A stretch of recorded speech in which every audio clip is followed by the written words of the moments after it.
St. Edward's prepared me to take on my world by giving me real-world and practical experience. Since being at St. Edward's, I've been able to connect with so many different people all across campus, as well as reaching out to the larger Austin community and giving back to the city that has given me so much.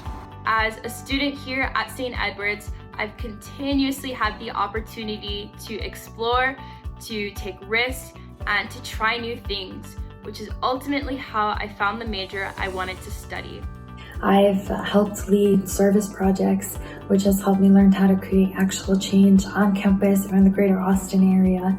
And that, paired with my academics, with my sociology classes and social work classes, has helped me get a better understanding of these social justice issues that we're facing so that I'm able to create change.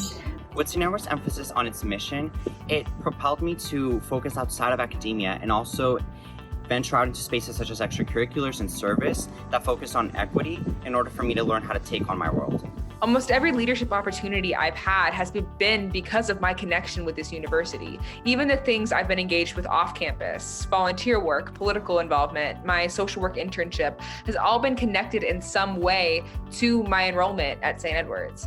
St. Edward's prepared me to take on my world by letting me practice taking on the campus first. If you're passionate about something, St. Edward's will give you the right resources and people to know that'll help you express your passions fully.